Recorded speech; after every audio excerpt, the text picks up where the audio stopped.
All America, all the time. Sit down, buckle up, and get ready for The Dan Bongino Show. All right, let me say in advance again for the second time this week how much I really, really despise doing this. This show was never intended to be a back and forth between lunatics.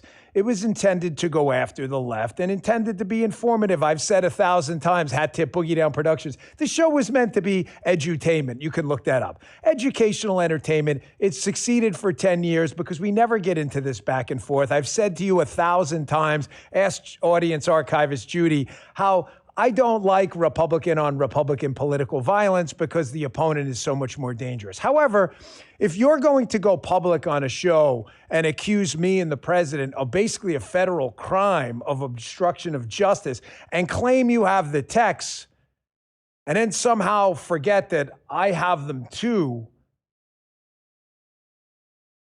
okie dokie. Want to play ball? Let's play ball. I didn't ask for this fight. I'm not even interested in it.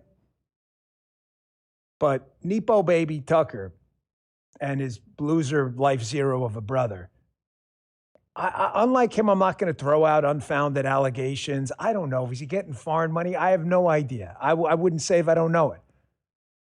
And I don't know that. And I don't particularly, care to spend 1,000 hours doing like one of these 6-part investigations. However, it seems awfully odd that he just keeps throwing these allegations out there, claims to have this secret information, conversations he had, but he never actually shows any evidence of anything. Sounds familiar, right? I got that. I've got a lot more on the show today. Senator Rick Scott coming up later. We've got a lot to talk about, including a video I saw on the interwebs that really made me laugh. I'm telling you, like I saw this and I'm thinking, is this thing real? It was real. A lot to talk about today. Hey, it feels like our country finally has momentum again, with so many of us fighting to restore common sense and America first. We've seen this before, though. Sometimes people get comfortable and the left starts taking back ground inch by inch, and then we look surprised at the end. Don't let it happen. America needs every one of us in this fight, and a big part of this means supporting companies that actually stand for our values.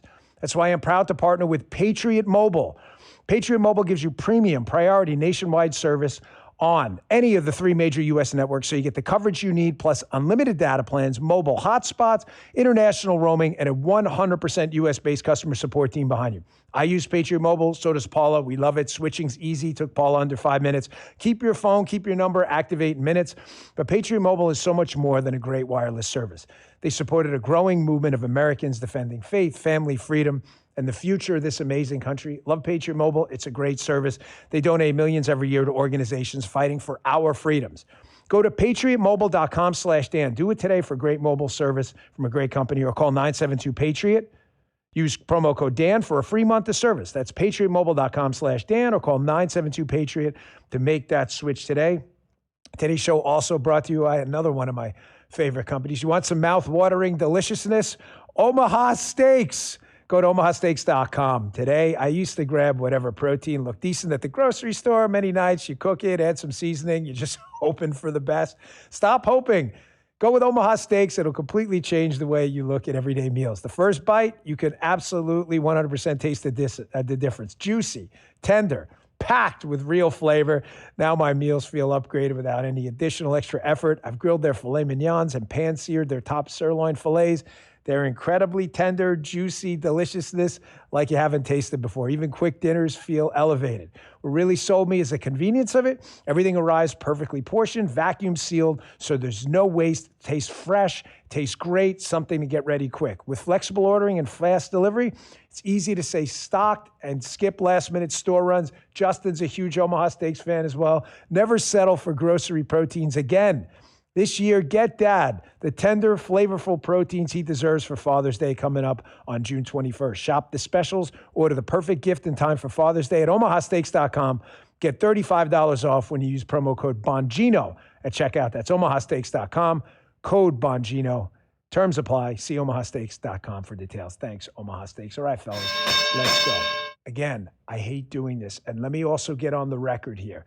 And Tucker, I know you're watching, so welcome, because you can't stay away because you realize you're about to be just totally destroyed and humiliated yet again. However, I, as a matter of practice, do not publish people's personal texts, even if they make me look great and someone looks stupid, or I will not do that. However, if you're going to reference something like personal texts and claim you have them, proving that a federal crime was committed, the obstruction of justice in one of the most important critical cases of our time, the investigation in Butler, I have an obligation to put those out there. I don't do this. I hate doing it. I've never published any of my texts in 1,000 other scenarios where it would have been advantageous to us. But if you're going to claim this and you say that on Mario Nafal's program, whatever thing he's got going on X, then now we're going to produce receipts. Okay, so let's get to it. First, I want to tell you, I did not publish this book. It's been around forever. However, I strongly encourage you to read this book. I have nothing to do with it. I have no financial interest in it at all. But there's a book by M. Scott Peck. He has since passed. It's called People of the Lie. It is an amazing book about what real human evil looks like. And it's not just about the stuff like evil, like Jason Voorhees, Freddy Krueger stuff. You know, we get that, like serial killers. We understand that's fairly obvious. This is a different book. M. Scott Peck was a psychotherapist who was astounded and fascinated, frankly, by sociopaths who were not serial killers. They may not have been, they never committed a crime, but their entire lives were about hiding their own failures by lying about their failures and blaming other people. It's a really fascinating account how evil people, attack others in order to cover up their own failures in their life. The reason I'm telling you to read this book, it's amazing. I've read it a couple times. I've mentioned it on the show, is when you read this book about how people who cannot stop lying and you wonder why they do it, like Tucker and others in the space who I've mentioned before, read the book and you'll see why they do it. It's not about you. It's not about them. It's about the person doing the person in the chair making it up. They're hiding themselves. It's a shame because I was friends with this guy for a long time. I didn't start this fight, but I'm going to finish it. So let's get to it. First, you're going to see this same pattern with people like Tucker Carlson and Podcastistan. And it's a shame, again, we have to cover this, but I want you to pay attention. And please, if you've ever taken notes on the show, whether mental or you write them down, I mean it, take these notes now, because you're going to see the same pattern replicate itself over and over in chaos agents, every single time. Number one, claim to people you have secret information or a data point, but never actually tell people what the secret information is.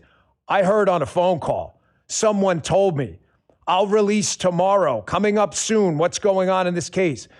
This guy didn't do it. Joey Bag of Donuts didn't shoot John Smith. I know who did. Who is it? I don't know. We'll get to it tomorrow. I talked to the president. He said, really? That's interesting. I did too. I can actually provide receipts. That's fascinating. You're accusing us of a cover-up of the Butler case? He was shot in the head. He's covering up he's claimed to have secret information. That's step one. A data point, but never actually tell people what it is. You never produce an email showing this cover-up. Nothing. Matter of fact, when evidence surfaces that there was in fact no cover-up and an effort to get people information, you just ignore it and move on to the next thing. Step two, present a bunch of information to people without evidence. I've used this example over and over again, but we'll bring Justin into the mix. Justin, lives in South Florida with me. If there is a bank robbed in South Florida and Justin has an account at that bank, present evidence in the show showing a screenshot of Justin's account at the bank. And go, I don't know, man, suspicious, right? Meanwhile, when the bank was robbed, if it was even robbed at all, because sometimes like Tucker today's just making this whole thing up, but if there was a bank even robbed, Tucker was in Alaska when it happened. Justin. And yet Tucker will say, hey, Justin had a bank account at the bank, but never, it's information. Yes, that's correct. But it's not evidence. All information isn't evidence. Matter of fact, the mark of a moron and an imbecile, and people in Podcastistan who do this, is they overload you with information and they never, like a sieve, make it actual evidence. The mark of a good investigator is eliminating suspects that have useless information and getting down to information that actually matters and proves a case. Morons do the opposite, like Tucker. Is he doing it on purpose because he's a person of the lie? Or is he doing it because he's just an idiot? The answer is, I don't know. I thought he was an intellectual guy, but now I'm really starting to wonder if he's actually just a moron. The third marker you can see, in addition to I have secret information, here's a bunch of information without actual evidence of anything. The third one you see is tune in tomorrow. I've got a special series going on this ongoing investigation I'm conducting with secret information. This happens all the time. Isn't the grift fairly obvious? So I want to show you what I'm talking about. I woke up to this morning and a bunch of people texting me that, by the way, nobody actually believes this guy anymore because he's lied so often, Tucker. Here he was on Mario Naval's show, making an allegation, claiming to have evidence in text, which I'll now show you, my texts, because I have them too. I think he forgot that. And I'm going to show you how the secret information he claims to have, I'm going to make public. So now it's not secret. So I have the receipts. He has not yet displayed these. I will. Because I'll show you how what he's telling you in this clip, that there's some investigation into Butler that's been shut down. I'm going to bring the receipts to show you all this is fake. If you choose to listen to this Nepo baby imbecile after this, that's on you. But this is going to be a 100% proof positive case that this guy is lying to you yet again because he likes it, because he's a person of the lie. Check this out. I know that about Butler. I know that Trump shut down the investigation into Butler. That is a fact. Dan Bongino told me that when he worked at the FBI. And Dan Bongino himself was terrified when I spoke to him in December. It's such a long, boring story, but basically I came into possession, I beg your pardon, accidentally came into possession of a lot of the social media posts that we were told didn't exist that were posted by Thomas Crooks in the months and years before the shooting. And I was amazed that the FBI had lied about this. So I called Kash Patel and I later called Dan Bongino and I says, what is this? I'm not attacking you. It was the previous FBI administration that did this. It was Chris Wray, but what is this? And Dan Bongino became hysterical with me on the phone. I've known Dan a long time, for many years, and always gotten along with him, whatever his faults, nice guy, certainly very nice to me. I never had a problem with Dan ever. And that problem began when I brought this information to his attention, and he became a different person. He was clearly terrified. I didn't get it at first, but he was hysterical. And ultimately, after a long series of text exchanges, which I still have, and phone conversations, he said, look, take it up with Trump. He's the one who shut down the investigation. And that was, I think, the first or second week of December. I think it was the beginning of the second week of December. I have it written down. But that was the moment, and I realized, oh, wow, there's no good explanation for shutting down an investigation into your own attempted murder. Like, this is not what we've been told it was. Okay. So let's try to be rational. Number one, guys, you've known me a long time. I was terrified of Tucker. I am terrified of tarantulas. I got a thing, maybe a little bit of arachnophobia. Folks, let me say to you just crystal clear, this is not a pretend tough guy act. I'm a 51-year-old man with decaying joints. I don't plan on fighting anyone in the UFC. Violence is never the answer to anything. I'm not interested in any of that. But I'm going to tell you straight, if you think I was terrified of Tucker Carlson, then I'm really sorry. Like, you need to take yourselves a Xanax and go find a doctor right away. That's, of all the things, that's the most hilarious. However, accusing me and the president of a federal crime, obstructing justice, bizarrely, the president involved in covering up the investigation into his own attempted murder, is seriously one of the most delusional things I've ever seen. And the reason I'm really starting to believe, and I mean this sincerely, that Tucker's just dumb is he doesn't realize, I have these texts too. I never do this, but if you're going to refer to texts alleging we committed a crime, I'm going to put it out there. But first, let's address his 2 points. He says that the president shut down the Butler investigation. Totally, completely, 100% made up. But we did a full interview with Brooke Singman from Fox, which, to all the people who, by the way, think Tucker's for real, if you think I'm doctoring any of this, please go look this article up yourself. Don't trust me, trust the evidence. Here it was, November 21st, even before Tucker says he spoke to me in December. Exclusive. FBI concludes Trump shooter Crooks acted alone after unprecedented global investigation. Now, he says the investigation was shut down. Yet here it is on the record in November. Again, the Tucker fans will apologize for him until the end of time because they just can't give up the Kool-Aid. Let me read this to you in case you're a Tucker fan who can't read.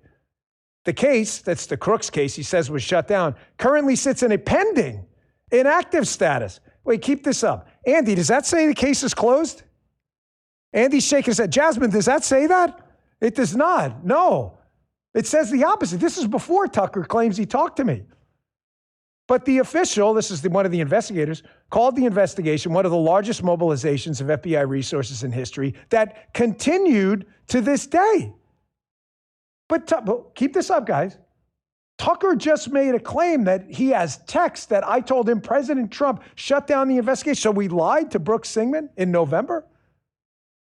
If we get a credible lead, the FBI official said, we'll continue to investigate. I thought it was closed. The director has been very clear, that's Kash Patel, about leaving no stone left unturned, and that is what we are committed to. See, ladies and gentlemen, that's information, but it's evidence.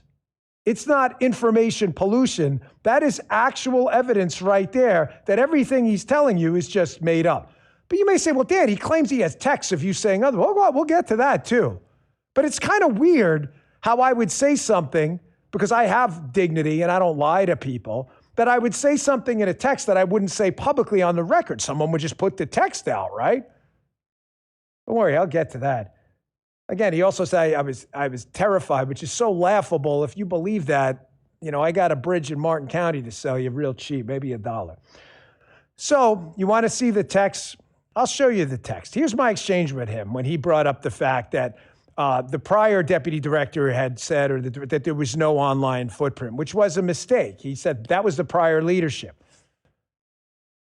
I responded to Tucker, I'm obviously leaving his number out of it, but this is his number. And, if I don't want to get involved with media people, but if one designated person I trust in the media wants to see him to verify, I can do that too. I said, none of this equates to no online footprint for Crooks. None of it. I'm not defending anything. But the facts, we briefed the president on the case in the Oval. I was there. He was satisfied that his questions were answered. President Trump has stated this publicly. I will address the public's interest in more information with principals, Kash and them, but I'm not the final decision maker. I was the deputy. But none of this is going to change the facts in the case. And he accused me of reflexively defending the FBI, and I responded, and the reflexively defend the FBI argument's absurd. No one's done more to reform the FBI, address corruption, and make drastic personnel changes and change the culture. No one, which is true. Now, you may say, let's see more receipts. I claimed in this text that he's claiming, just to be clear, do you guys see anything in this text, anything at all in the audience, Tucker fans or anyone else? Do you see anything in this text he claims to have that says the president shut down the investigation? He's just making this up. Now I say the president, who we briefed on the matter, was completely satisfied with it, which he told us. He not only told us, he told the Daily Caller the exact same thing. I thought he shut down the investigation that we told Fox News was not shut down. Quote, Daily Caller. Trump says he's, quote, very satisfied with the official narrative on Butler assassination, June 2026. Look this up yourself. Hey, Justin, who founded the Daily Caller? Because you may say, well, this is just bias, Dan. This is a pro-FBI. Oh, my gosh, Tucker Carlson and Neil Patel. There's ChatGPT.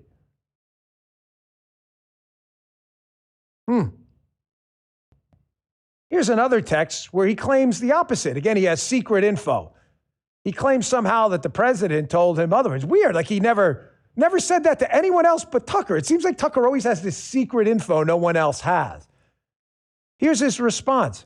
What are the facts? I still don't even know. You could have read them in the Brooks Singman November interview, but you chose not to because you like to be stupid. He acted completely alone. Just read the report. No help from anyone. That's the claim. It's hard to believe, but the FBI could do a lot to prove it. You mean like giving a full-length hour interview to Fox News about it? They won't, which we already did. Why? I sincerely don't understand. This is him playing stupid again. He never understands anything. Ask Milk Bar TV. I asked Cash and Rick on background to explain, but they refused. I'm totally confused, but clearly this is not good. And by the way, in point of fact, Trump does not believe the official story at all. He's told me that to my face. Here's the secret information he claims to have. Again, never produces any shred of evidence. I just produced to you evidence of the exact opposite. He's in his own outlet, but yet he's got secret information. Sounds like he's bullshitting you, doesn't it? Here's the other text where I actually go on to further make the case. Next, to him.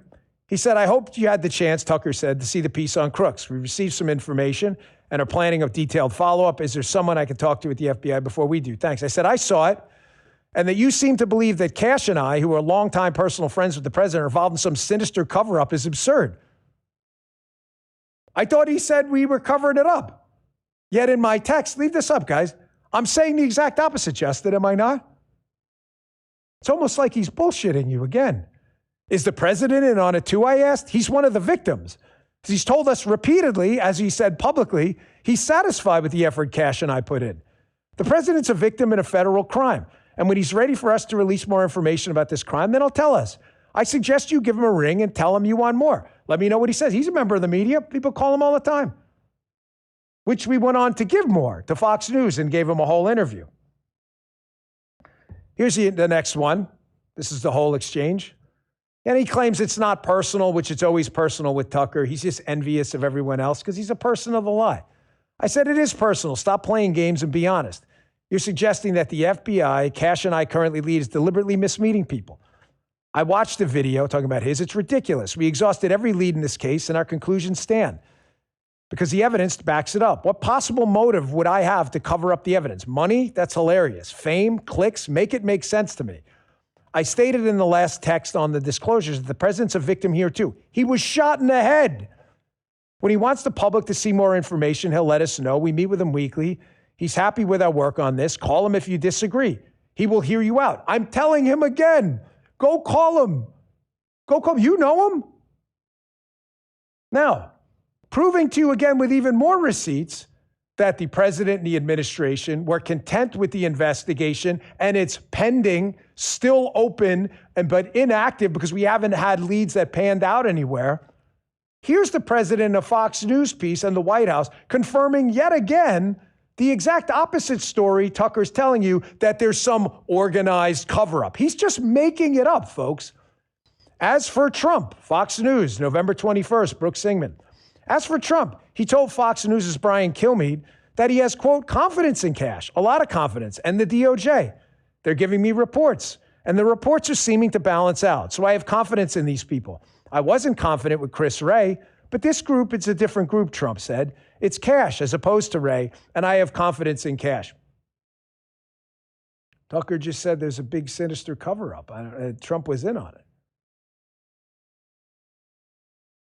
Baumhart, 73, this is exactly why he got fired. Folks, if this isn't receipts, I don't know what is. His own outlet is reporting. Oh, by the way, there's the picture. You need evidence? There's the picture of us in the White House briefing the president on the case he says there's a big cover-up and no one wanted to talk about. Here's the text I sent him with the picture, which he had. I don't recall him in the White House getting a briefing, but he seems to know more. He has secret info. Here we are, briefing him, the president, with the facts, and him telling us he was satisfied. If you come up with a co-conspirator that the FBI missed, now I'm asking him for information, which he never produced, by the way, then please pass it on to me or someone else with access, and we'll immediately action it. I know it, so he doesn't think I'm kidding. I'm serious. The investigation has not revealed that.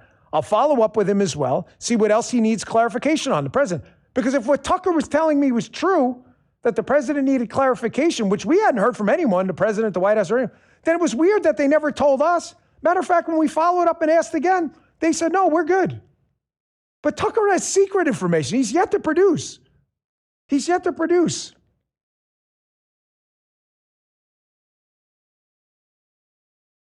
Claimed he had texts saying otherwise. Have you guys seen any information in the text he claims to have that I just presented that indicates, and tell me, Tucker fans, please, I'm begging you, have you seen a single shred of evidence in that text that I told him the president demanded we shut down the investigation?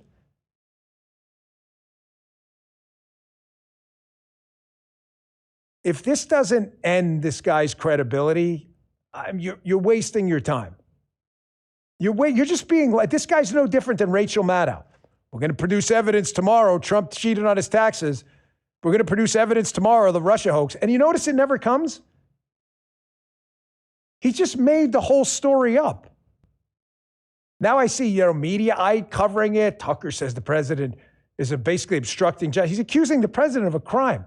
I had a bunch of people like, oh, you should sue him and all. Folks, it doesn't matter with this guy. He doesn't care about the truth. It's a shame that we were friends and he took it and he shit it down a toilet bowl because he's a person of the lie who has the impulse control of a child. I'm sure he's going to cackle at all this with that stupid laugh. I don't know. Whatever that means. That's his favorite. Check out the Milk Bar TV thing. Whatever that means. He always claims stupid. Whatever that means. I played a 3-minute clip. Go to Milk Bar TV and go look at the 3-minute clip of him lying about what he said. And then tell me now how this guy has a shred of credibility. His own outlet is calling him out. Folks, I got a lot more to talk about because I can't tell you how much I hate this. There is nothing, believe me, I totally empathize with everyone out there who's working in a coal mine, is a local 3 electrician in New York, who's like, the last thing I want to hear is about podcast bros. You are correct. I feel you, brother. But I'm really sorry on a Friday, if you're going to accuse me in a mass media outlet of a federal crime and claim you have evidence and accuse the president too, and you better back it the fuck up.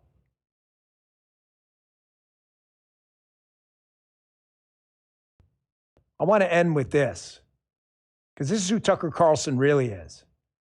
KGB agent Yuri Bezmenov did a series of interviews in the United States about how foreign enemies of the United States and the old Soviet Union understood they could never beat us militarily.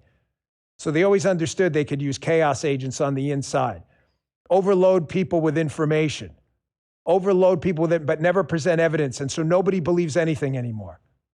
Ladies and gentlemen, that's exactly what Tucker Carlson is doing. I have secret info. Here's a bunch of information that never points to any evidence. Tune in tomorrow for my special. Listen to this Yuri Bezmenov clip and you'll see exactly what he's doing. Check this out. Or psychological warfare. What it basically means is to change the perception of reality of every American to such an extent that despite of the abundance of information, no one is able to come to sensible conclusions in the interests of defending themselves, their families, their community, and their country. It's a great brainwashing process which goes very slow, and it's divided in 4 basic stages. The first one being demoralization. It takes from 15 to 20 years to demoralize a nation. Why that many years? Because this is the minimum number of years which requires to educate 1 generation of students in the country of your enemy, exposed to the ideology of the enemy. In other words, Marxism-Leninism ideology is being pumped into the soft heads of at least 3 generations of American students without being challenged or counterbalanced by the basic values of Americanism, American patriotism. Sound familiar?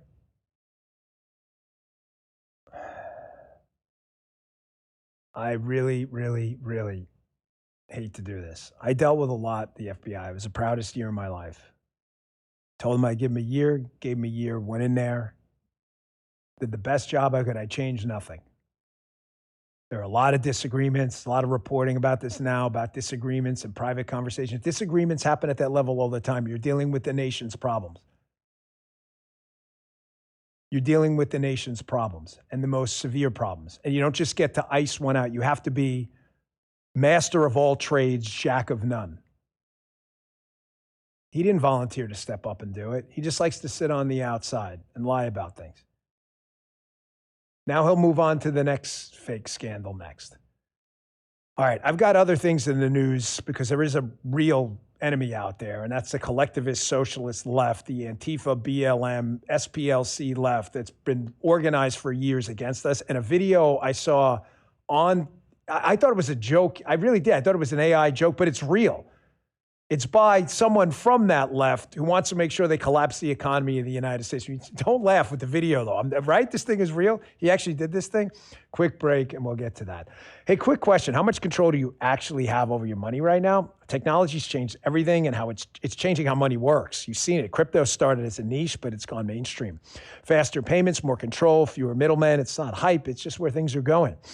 And getting started today is easier than you think. With Rumble Wallet, you can buy Bitcoin, hold dollar-backed stablecoins, even own digital gold backed by real gold, all in one place. It's really easy to use. The setup is simple. It connects with MoonPay, so you can use your debit card, credit card, or bank account and be up and running in just minutes. It's not about the amount. It's about getting in early and understanding what's coming next. And once you're set up, you can even tip your favorite Rumble creators. So do this now. Scan the QR code, click the link in the description of the show.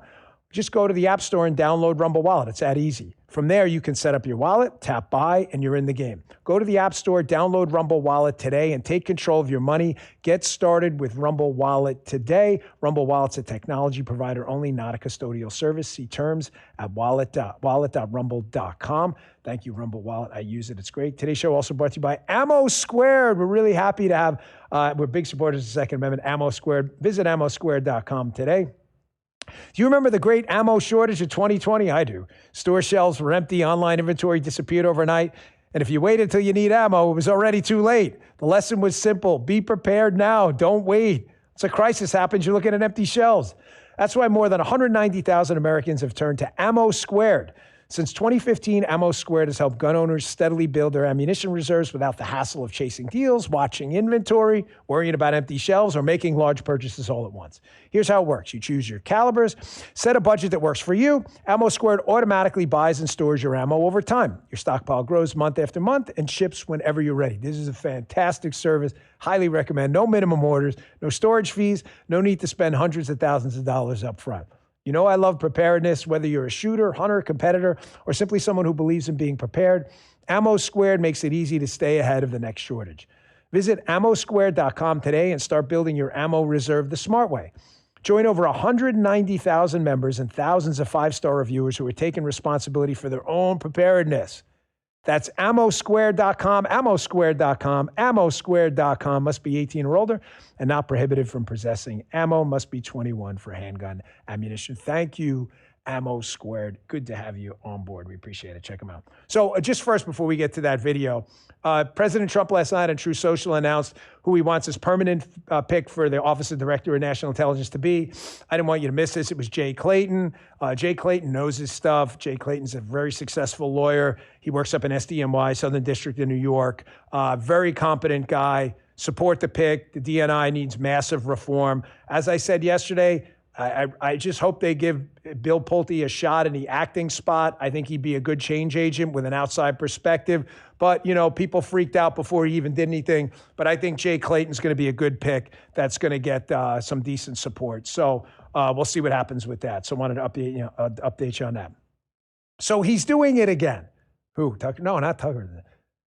Do you know this guy, Robert Reich? Of all the people on the left, I don't know the guy personally, so this is definitely not personal, but he's just one of the most talented and skilled liars you're ever going to see. He has been a diehard progressive liberal his whole life, and he puts out these videos that have become increasingly ridiculous, where he says things that kind of like the Tucker model, although I think his motives are different. This guy just wants like communism or socialism in the United States, are so ridiculous on their face that anyone can go to ChatGPT, Gemini, Grok, or anything else and just refute the nonsense immediately. And he does it because he wants to control the means of production in the United States. Here's the video. This is actually real, of Robert Reich claiming somehow, he makes two claims here, that again, the rich don't pay their fair share and that basically Social Security's going broke because we don't have enough tax money. I thought, okay, it's pretty easy to check out the data on that. Watch this video first. Don't laugh. Check this out. Here's the real reason Social Security is in danger that nobody's talking about. It's not just because too many boomers like me are retiring. It's because of inequality. Now, I don't want to alarm you.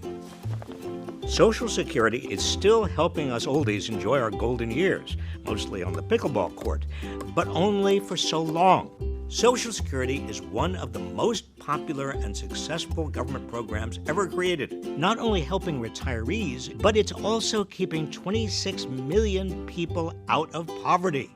Yet here's the problem. It's going to run out of money before you can ever receive it if the rich don't start paying their fair share.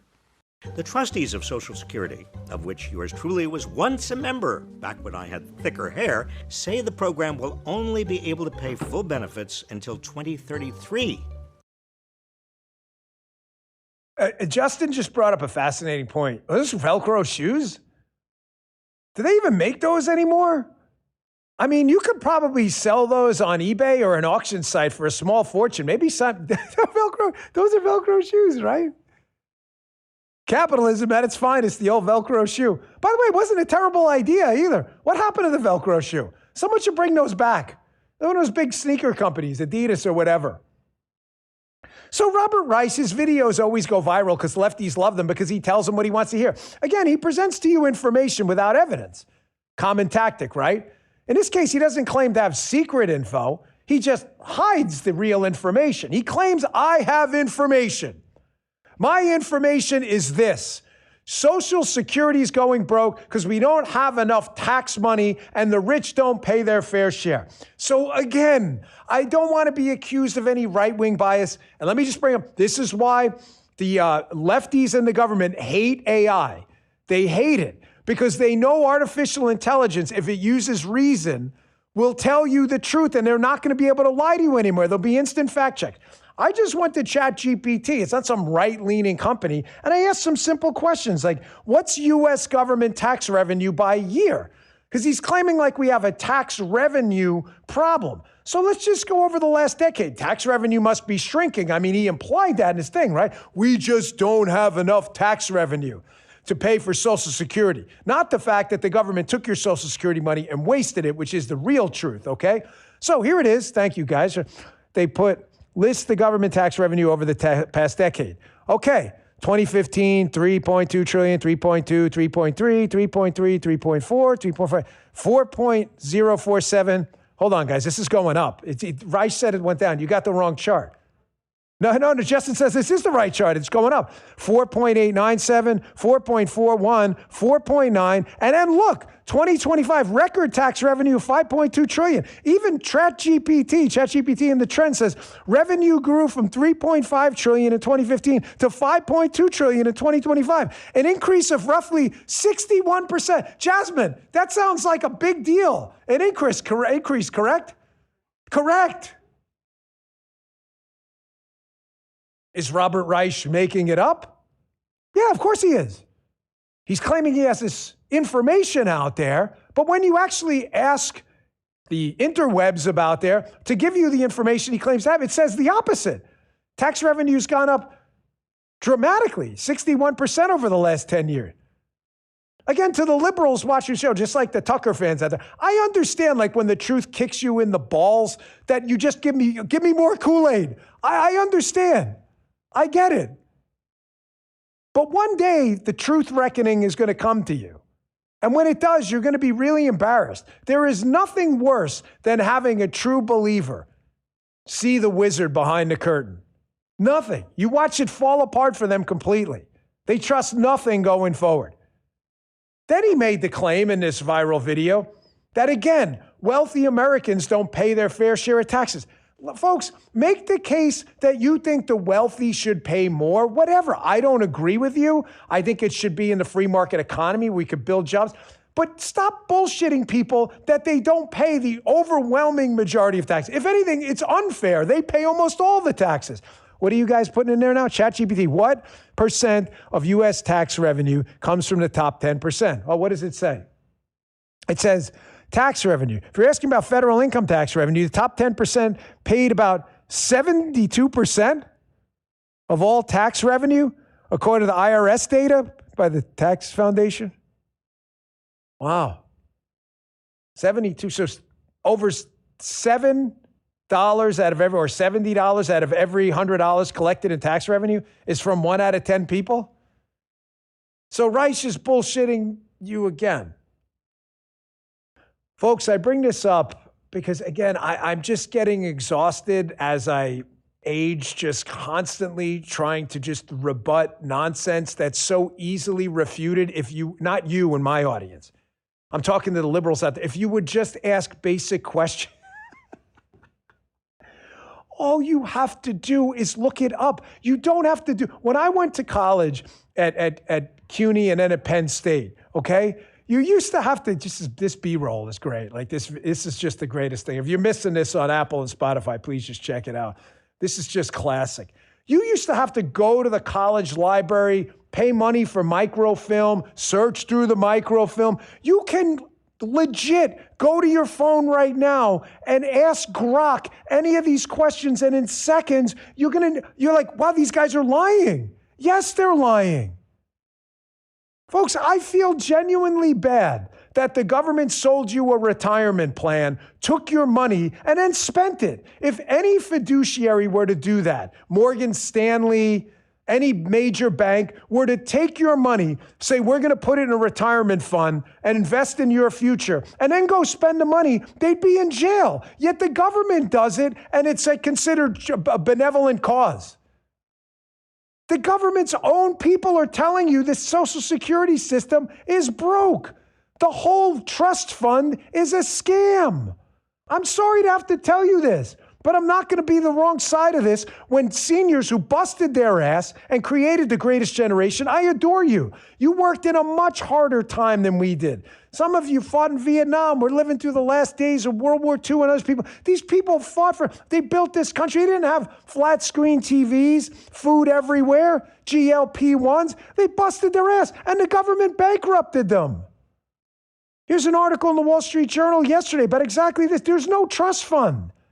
It's an accounting fiction. Read it yourself. Sternberg, the Social Security Trust Fund Deception. All the government did is take your money, your Social Security money. They then invested it in U.S. dollar-denominated assets. The government then took the money you invested and spent it.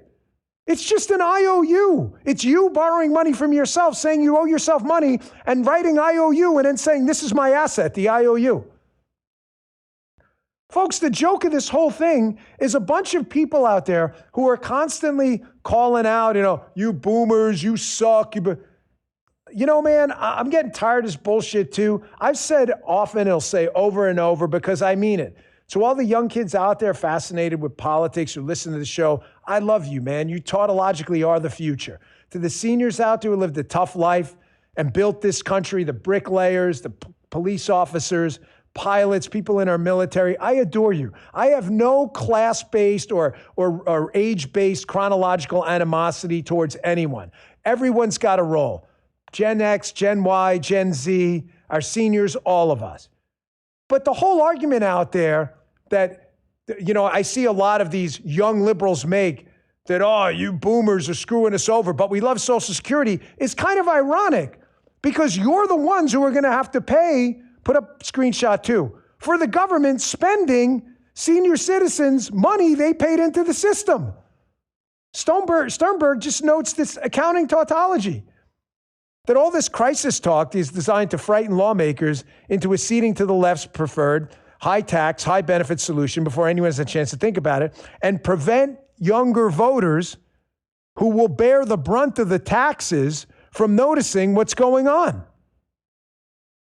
You younger voters are going to be taxed to pay for this. You know why? Aging people die. You're left with the bill.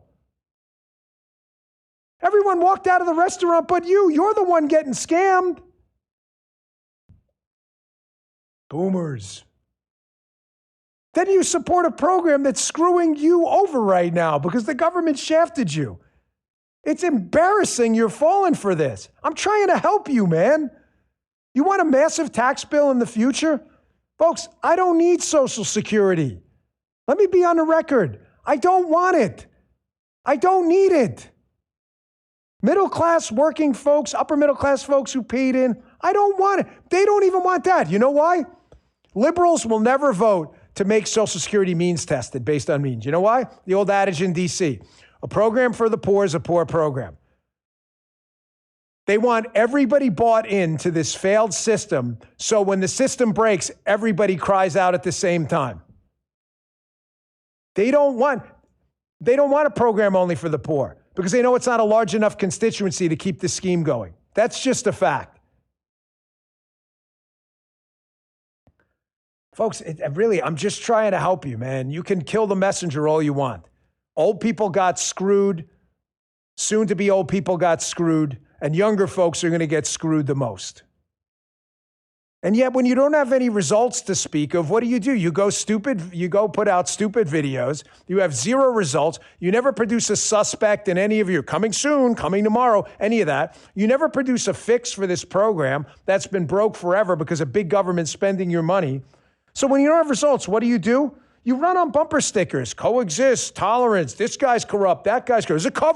There's a cover-up. And then evidence surfaces over the last few days about a bunch of conversations about not being a cover. And then what do? You just move on to the next thing. I want to show you what I mean by these just schizophrenic Trump haters out there. They must have some kind of mental, psychopathological, DSM diagnosable disorder. Trump brought this up yesterday, the president, about Iran policy. It's amazing. I can't emphasize this enough. He brought this up on Fox yesterday in a phone interview. He negotiates with the Death to America regime to come to a deal. The left is pissed off. He engages in kinetic strikes to incentivize the deal. The left is pissed off. What's your position, man? Just stake a position out.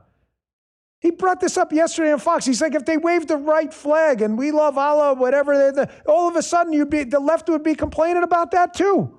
Check this out. It could be the greatest deal in history. They could wave the white flag of surrender. They could say, we surrender, we're finished, we've had it. The United States is the greatest power. Praise be to Allah. And they could do all of this. They could say it loud and clear, and the fake news would say it was a great victory for Iran. I mean, it's the craziest thing I've ever seen. We're killing them. Just killing them. They have no Navy. They have no Air Force. They have no anti-aircraft. You know, we're flying planes over the middle of Tehran, and they have no idea what we're there. We've knocked out all of their radar, all of their anti-aircraft. Much of their missiles, they have probably less than 20%. We think about 20%. Most of their launchers have the missile launchers, which are quite important. Their drone capacity is way down. You see it. Again, the guy is just producing a series of results you don't like. So when you don't like it, you just respond with ad hominem attacks. Trump's got the cooties. Like you're in fourth grade. I mean, these people are unbearable. I can't believe people watch this crap, whether it's Reich videos or the left. Trump shouldn't negotiate. Trump should negotiate. Trump chickened out. Trump's too aggressive. He's a warmonger. What the f is it, man? I love these other ones too, by the way. Trump, this is the pedophile administration. Sickening, disgusting, grotesque. Just an example of genuine people of the lie, real evil. Then when DHS Secretary Mark Wayne Mullen goes out and gives a presser yesterday about saving, what's the number here, like 140,000+ kids? Nobody wants to pay any attention to that. You just respond with bullshit. This is what actual results look like from an administration committed to results on protecting kids. These are called numbers and results. Check this out. These individuals that the Democrats seem to want to defund, but because of President Trump, we finally funded them for 3 years. We're able to push and go find these kids. We found 146,000 kids so far. 146,000 kids. We still have nearly 300,000 missing. We're investigating reports to where some of these kids claim that they were raped 600 to 700 times. I don't care who you are. I don't care if you have kids, if you don't have kids. I don't care if you're a liberal, you're independent, you're a Democrat, you're a Republican. If you can't stand for law enforcement to go find these kids, who are you? Folks, that's what's actually happening. I see people in the chat. Yeah, that is a data point, an actual data point. You understand when you're working inside the government for this administration that cares only about results. They don't care about the politics. I'll prove it to you. He's cleaning up D.C. It's a liberal city. What does he care about the politics? He's not running again. He's had to make hard decisions about the Death to America crowd that, yeah, have caused some dislocations temporarily, but he knows it's the right thing to do. You may not think it's the right thing, but don't tell me he's doing it because of the politics. You're just full of shit. When you're at that level, you're dealing with 1,000 serious problems at the same time. When you read reports in the media about disagreements and stuff, it always seems like this was the biggest thing in the world at the time, meaning it's one of like 1,000 things you dealt with that day. It's just not the way any of this works. It's almost comical listening to media coverage of what they think happened when people who are there know what happened. And then here's their other trick here. Here's Hakeem Jeffries, just an absolute scam artist. I got to tell you, man, the Democrats are going to miss Nancy Pelosi with this goofball. This guy is just cannot stay on message. He gets confronted about election fraud and actual videos of voters. I'll address this with Senator Rick Scott about the SAVE Act, so don't miss that coming up in just a few minutes. However, there's video. Was it Cam Higbee, O'Keefe, and others went out to Los Angeles and got on video homeless people saying, yeah, they're basically paying us to, register to vote. What else do you need? That's called evidence. It's not just information. It's information that's evidence. Now, Hakeem Jeffries has seen these videos. I know he has. Here he is bullshitting people. No, I didn't see it. I think it's a right-wing conspiracy theory. You ever hear the expression in the legal space? When you have the facts, pound the facts. When you don't have the facts, pound the table. This is Hakeem Jeffries pounding the table, just like his buddy Tucker. Check this out. Earlier in the week, you told me that there is no election fraud happening in California and that anyone who questions the outcome of the election is a conspiracy theorist. However, there are now homeless people on Skid Row admitting they were bribed with cash, drugs, other incentives to vote Democrat in elections. Does that change your stance at all on whether or not these elections are rigged? Listen, I'm unfamiliar with those reports, and I wouldn't be surprised if those are part of some far-right conspiracy theory being peddled on the internet to try to convince the American people that there's evidence of fraud in California. They're not trying to convince them. They showed them the videos. He's presented with information. This is the mark of the imbecile. He's presented with information. Sir, there are videos out there of people being paid to register to vote. They're out there. You can look them. All you got to do is go to X and put in, videos, Skid Row. You don't even have to put videos. Just put Skid Row and click the videos button on X. TikTok, and you can see them yourself. He doesn't want to see them. This is the mark of an imbecile. The imbecile, remember, the smart people take a bunch of evidence, a bunch of information, They distill that pool of information. We have 100 suspects in a murder case. They distill it down using investigatory tactics and reason to the one person or maybe two people in a conspiracy that did it, and they eliminate unnecessary information. The mark of an idiot is the inversion of that. They take the answer. Here is the video of said fraud. That's the answer. You can look at it. And they go down and they go down and they pollute it with more information. Well, I don't think that's true. It's a conspiracy theory. It's a plot. I haven't seen them. That is the mark of an imbecile. We cannot possibly run this country with imbeciles like this in charge. He's offered, just look at the videos. You haven't seen it? You're not concerned about it? By the way, now in this runoff in LA, you got two Democrats running against each other in a flawed system with homeless people having their votes bought off. Good luck with that. And you want a national popular vote for president? You imagine that? Waiting for a month for California's fake homeless vote to come in to decide who the president is? Good luck with that. Here's what a genuine politician looks like, by the way. I become a big supporter of the guy who believe in results. Again, don't fall in love with people, fall in love with results. But Brandon Gill's been doing an excellent job. The presentation style just makes for really great information that's actual evidence. Here he is discussing, immigration up on Capitol Hill. I want you to see the difference between him and Hakeem Jeffries because contrasts matter. What he says here is absolutely true. Check this out. 160 years ago, Democrats were asking us, if it weren't for slavery, who would pick our cotton? And today they're asking a similar question, which is, if it weren't for mass migration, who would pick our avocados? It's a similar pattern that they've established. You can say that the United States is not, in fact, better off by importing a massive class of what is virtually serf labor, which undermines our cultural fabric and our government as well. I'd also like to point out that the admission that we need more and more unvetted illegal aliens pouring into our country is also an admission that the goal, or one of the goals, of our colleagues on the other side of the aisle is explicitly to reduce American wages, because that's exactly what they're doing and what they're saying they're doing whenever they talk about bringing in cheap labor. Folks, please tune into my show earlier in the week to back up what Brandon Gill just said, because it's evidence that they're saying they're doing this, bringing in people basically to replace us. It's their thing. Their replacement theory, they're not called great replacement theory, or demographic destiny argument, is the argument the Democrats are making. We're going to replace you. We're going to break. They were on. Play the Grabian video for yourself. What was that, Tuesday's show or something? We've played this over and over again.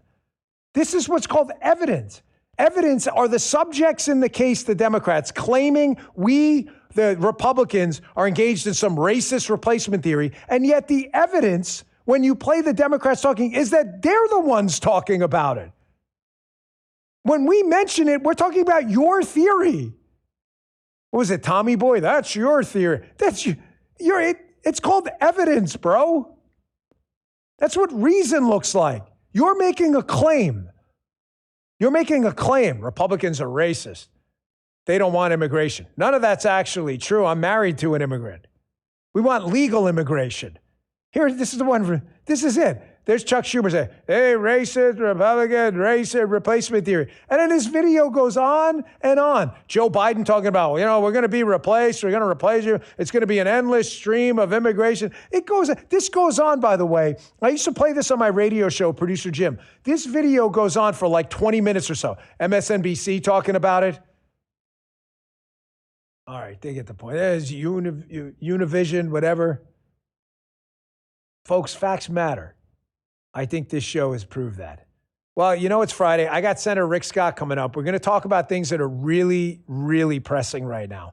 AI, what the government's doing. There's a lot of ups and downs to all this stuff. FISA, which is super important. The SAVE Act, the red state, blue state divide. Don't miss any of that. I also want to play his video again, which was great, talking about the problem is government, as I showed you debunking that Robert Reich video. But it is Friday. Producer Jim, he never shows me this in advance. He doesn't. So is there a language alert on this one? Okay, I don't think so. I haven't seen it. But we like to leave you with the weekend with a meditative, calm moment from the Democrats who, never get unreasonable and scream and yell or anything like that. We call it our Democrat Zen moment of the day. Check this out. Your Democrat Zen moment of the day. A peaceful moment to center your mind. Fuck y'all. Y'all suck so bad. Republicans suck so bad. They never know how to fucking help people. They always just shove it back in their fucking faces and want you to just eat the shit. I'm so over y'all and all of your goddamn bull. This has been Democrat Zen. Okay, number one, you totally blew the language alert on that. But second, was that a tooth or like foam? When you say like they're foaming at the mouth and scratching their faces, it's not meant literally. And that, I hate that word too. In that case, it's literal. The scratching of the face, the foam. It looks like, what is that? It's like a foam ball. Again, if you're listening on Apple and Spotify, we love you. Thank you. The video is exclusive to Rumble. However, please watch that video. That made Producer Jim, that may be your best work yet. Motley's in the chat. Motley's in the chat. God rest Producer Joe's soul. Motley, we love you, Motley. We miss you, buddy. That's probably the best one yet. I'm watching. Oh, there it is. Oh, the show's a little bit behind him. That is a foam ball. Why would you put that on? And she's like wiping it. Oh, my gosh. It's disgusting. All right, quick break. I got Senator Rick Scott, a great interview. Don't miss it. Hey, you ever thought you should be doing more to protect yourself online, but you're not sure where to start? I get this a lot. Here's what you do. Go to joindeleteme.com/Bongino. Enter code Bongino. Get 20% off Delete Me, one of the best services out there. Delete Me removes your personal information that's being sold online. In today's world, your data is everywhere. A quick internet search can reveal your home address, even your phone number. I had this problem. But Delete Me can help by removing your information from hundreds of data broker websites. As someone with an active online presence, you know about I like knowing there's a service helping reduce my exposure online. We've had a big problem with this. Take control of your data. Keep your private life private today by signing up for Delete Me. Now at a special discount for our listeners. Get 20% off your Delete Me plan when you go to joindeleteme.com/Bongino and use code Bongino at checkout. The only way to get 20% off is to go today. Take care of this today. Protect yourself online. Go to joindeleteme.com/Bongino and enter code Bongino. Do it today. Thanks, Delete Me. And today's show also brought to you by Car Shield, folks. I basically live in my car. I use it for everything, commutes, errands, family getaways. So when something's not working correctly, it's a big problem. You hear a buzz, a light goes off. You're thinking to yourself, what? The anxiety kicks in. You're like, this is going to be a multi-$1,000 repair bill. Everything's expensive on cars now. You know, hearing a weird noise and you're stuck wondering how big the repair bill is going to be. I hate that. I've been there. Here's the thing I like. Car Shield helps protect you from those surprise expenses. They've got 24/7 roadside assistance, towing, even rental options. So you're not stranded. You don't want to get stranded out there. You can take your car to an ASE certified mechanic nationwide, and their plans are month to month with low deductibles, which just makes your life a lot easier. Reduce the anxiety. You don't need to be worrying about this stuff. They've been doing this for over 20 years. Car Shield covers over 2 million vehicles. People actually rate them highly too, which matters to me. You want good customer service there. Drive with zero worries thanks to Car Shield. Right now, Car Shield is offering our listeners 20% off with the code Bongino at carshield.com/Bongino. Don't let an unexpected breakdown ruin your day. Get covered with Car Shield and drive with confidence. Go to carshield.com/Bongino. Use code Bongino now for 20% off.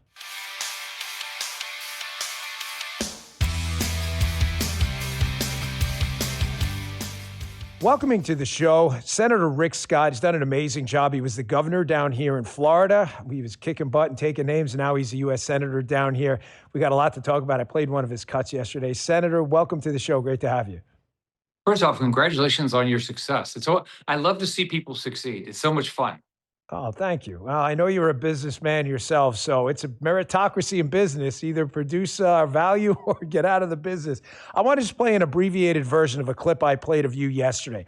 The reason I'm playing it again is it is so important people understand this. There's a battle of ideologies right now. Is government the solution or a free people engaging in market activity? And I always found it odd that the arenas the liberals complain about the most, whether it's healthcare or medicine, housing, whatever it may be, are also the areas where government has the biggest footprint, and yet they never make the correlation. You addressed this in this clip, and then I want to talk about it on the other side. Check this out. That's what healthcare cost for a family of four 50 years ago. $700 a year. $25,000 plus now. I mean, look at what we've done to ourselves. If you look at what most of your generation, when I went to school, it was $200 to go to junior college for a semester. I could take 21 hours. $255 for the university. I thought that was expensive, right? I could buy a house. My best friend bought a house out of high school in the suburbs, brand new 3-bedroom, 1-bath house, $21,000.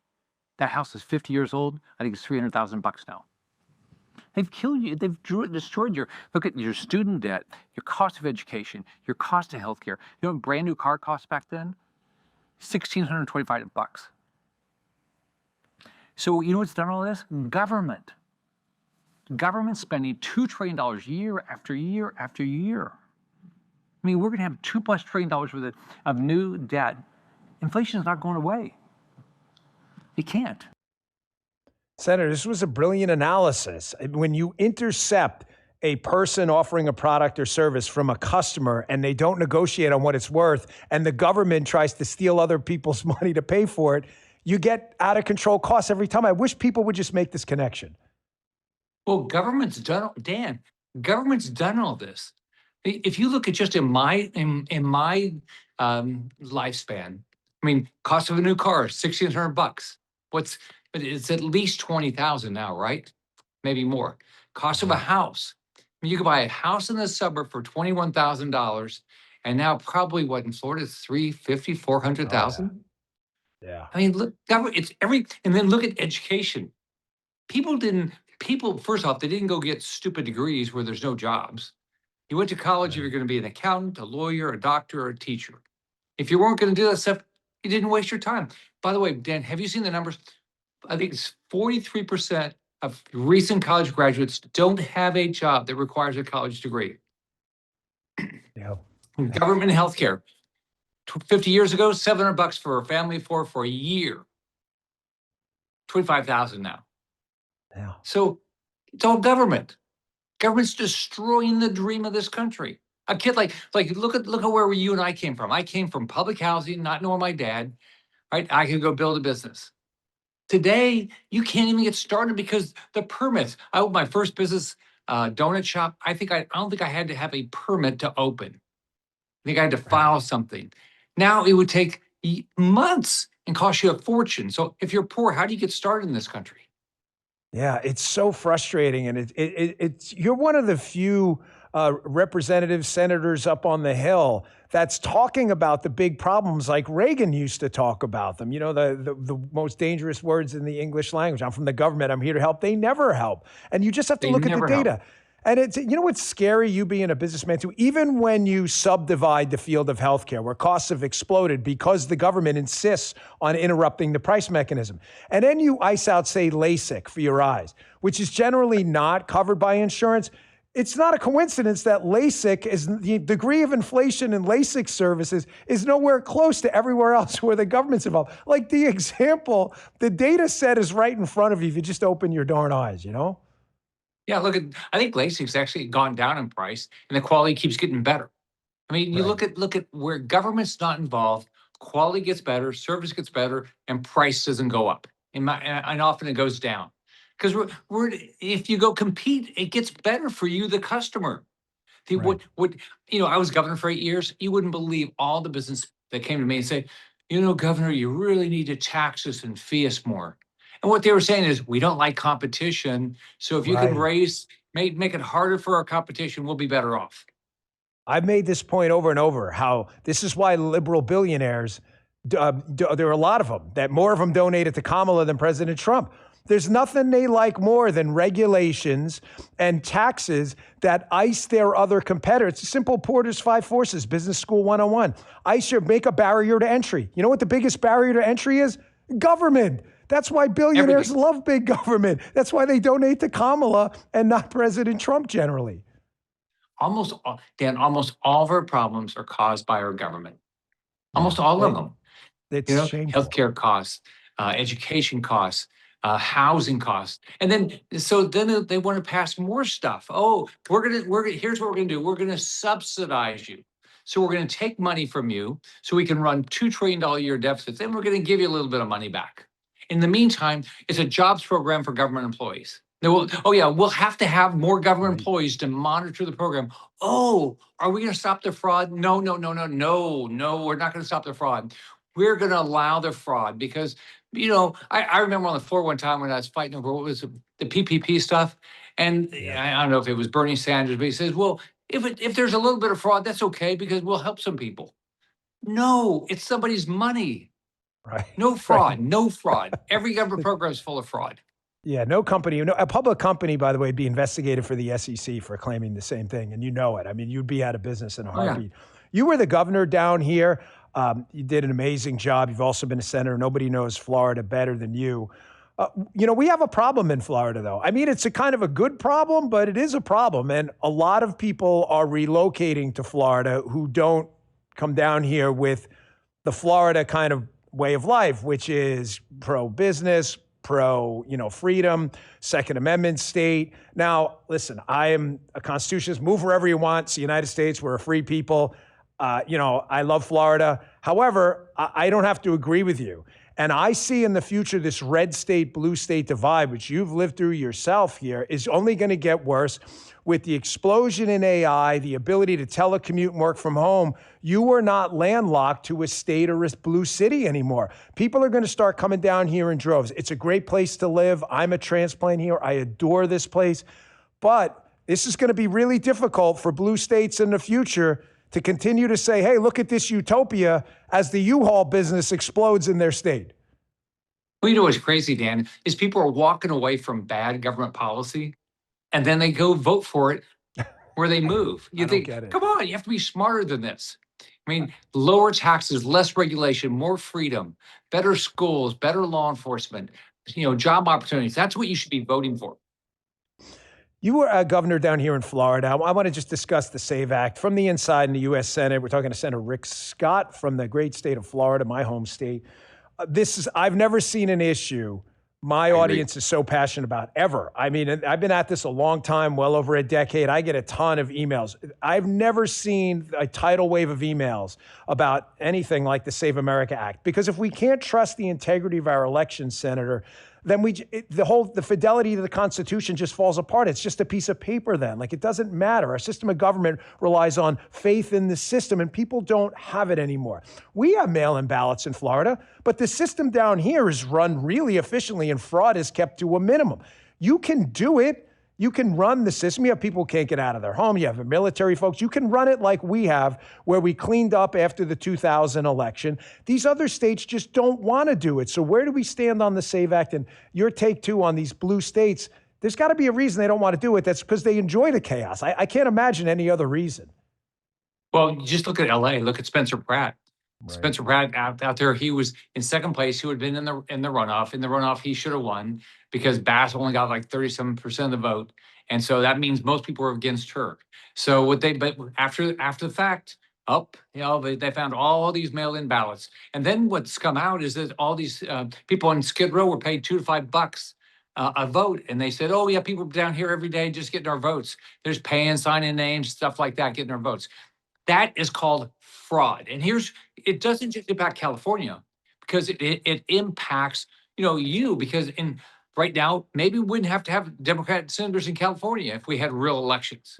And so where there's fraud, it impacts all of us. So Save America Act, it's like you said, everybody wants it. Republicans want it, Democrats, independents want it. So the trick is we got to just take the time, put it on the floor, and talk about it. Either we got to do one of two things. We've got to put it on the floor and we're going to talk until we pass it, okay? Or we're going to get rid of the filibuster, which says we can pass things with 50 votes plus J.D. Vance. We got to do one of those two things. So here's the only way it's going to happen is all over your audience calls every Republican and every Democrat senator and says, you've got to pass it. So it's more important than anything else we're doing right now. Yeah, I agree. And, I brought up with Congressman Jim Jordan yesterday. He was a guest on the show. That the puzzling part about this, fantastic. He's been a friend to the show for a long time. When you referenced the Spencer Pratt Los Angeles mayor race, this is now going to be a runoff between a straight up communist and kind of like communist in name only, but still a really horrible progressive liberal who's ruined the city. Who was in Africa, by the way, when the city was burning. I mean, it's just a fact. Senator, this doesn't help them either. I mean, if you finish second and you lose the mayor's race and now the runoff election, you're going to be thinking to yourself, how many homeless people on Skid Row didn't vote for me? And you're the Democrat. Like, this is what I don't get in these blue cities. This doesn't even help you.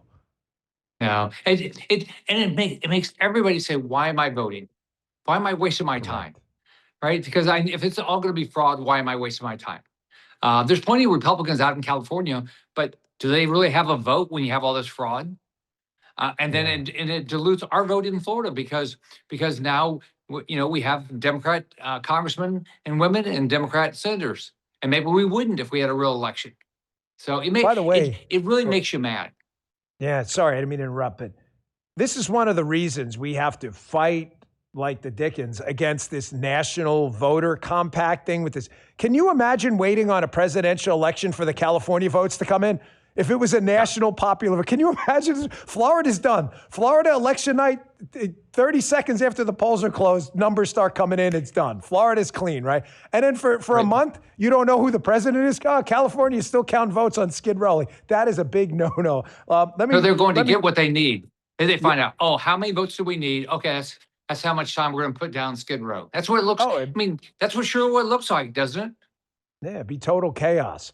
I want to address a topic obviously really hot in our free market economy because it's got kind of like nuclear power in the Manhattan Project. It obviously has civilian applications for energy, but has very serious, as we know, obviously, national security implications when it comes to explosives and weapons development as well. I think, given my experience, that AI is similar, not exact, but similar to that. It has incredible potential. Gene editing, technology, cancer, healthcare, productivity, supply chain management. You're a businessman. Tremendous potential. We all know that. But there also is a potential danger from it. What's going on up in the Senate with the threat assessment and how we're going to, weave government into this in a way that doesn't suffocate the technology, but also doesn't allow it to infiltrate our country in a pernicious way? Well, domestically, people are worried about their jobs. Domestically, they're also worried about how AI is going to impact their kids, if it's going to kill their kids. Internationally, we've got to make sure is what are our enemies doing? What are the terrorists doing? What's Russia doing? What's Communist China doing? What's Iran doing? And we've got to stay ahead of it. We can't sit here and say, we just don't want to do it because we're not sure. Our enemies are going to do it. So I have a bill. What we need to do is on an annual basis, we need to have a thorough risk assessment. So we're staying ahead of the game and everybody knows what we should do. We just, this week, we just passed the National Defense Authorization Act through committee. And AI is one of the things we talked about quite a bit. What do we do to make sure we stay ahead and don't get behind? Yeah, my big concern is that we do fall behind and they use it to find holes in our industrial control systems, water supply, or nuclear plants. And then, you see a mushroom cloud somewhere and everybody goes, well, what happened? Well, the answer is we fell behind and we can't. I mean, it's a very complicated topic, but I'm glad that there's some serious people talking about it. Let me address another serious topic that has a similar kind of upside, downside, but very serious, which is FISA. It is now lapsed, I don't know if the telecoms are going to be willing to produce the data, and if they don't, it's lost forever. On FISA, when I was at the FBI with Cash, we made some really, really serious reforms. We put in some guardrails that were not mandated. We did it because nobody cares more about civil liberties than me. Maybe as much, but I promise not more. I know you feel the same way. However, in this interconnected world where terrorists can just go and use Signal and other encrypted apps, there has to be some ability, especially for non-U.S. cits overseas, non-U.S. citizens, to be able to at least fight, with this. We don't have to put on 20-ounce gloves and they have bare knuckles. Like, we can't work like that. What's going on with FISA now? So I think it's really pretty simple. We want to be able to surveil foreigners, but we don't want to surveil Americans. I've been surveilled. After January 6th, I was surveilled. Biden released my tax returns.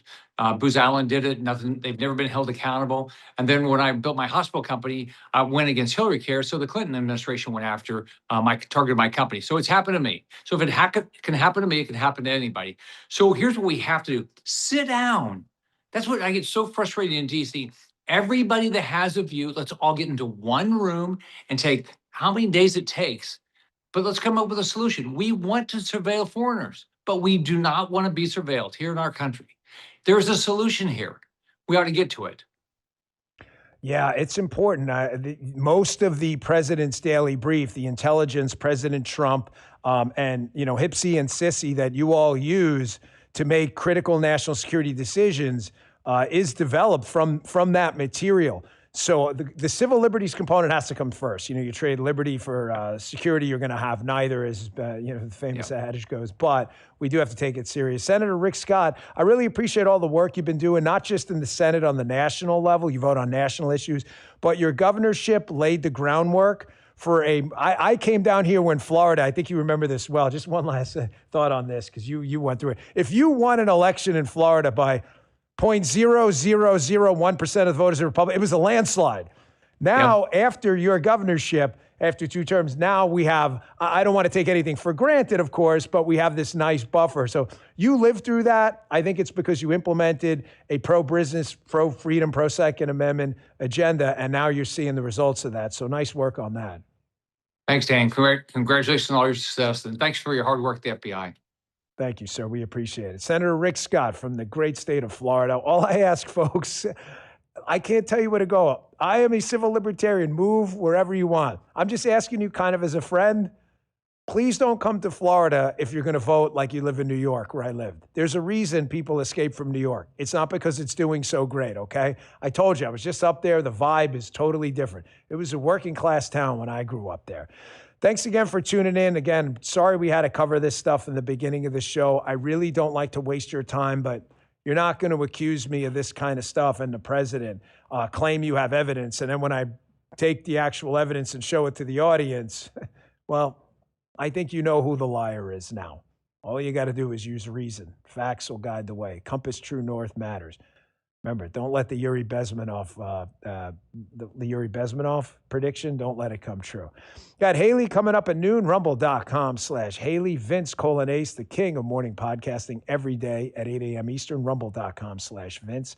Be sure to download the Rumble app.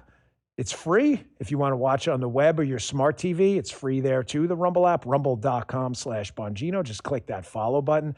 And if you like our shirt, it's there for you, store.bongino.com. Got a couple more coming out soon, 250 years of freedom, liberty, and kicking ass. That's what we do best. I'll see you back here, it's important, on Tuesday. There'll be no show on Monday. Everything's good. We'll be back on Tuesday. See you then. Hey there, I'm Vince. I'm Haley Caradia, Host of Vince. host of Scrolling with Haley. You can always catch my show right here on the Bongino Report. Live, 8 a.m. Eastern, weekday mornings. Weekdays at noon. If you miss it, no worries. The show will always be right here and anywhere you find podcasts. Thanks for watching.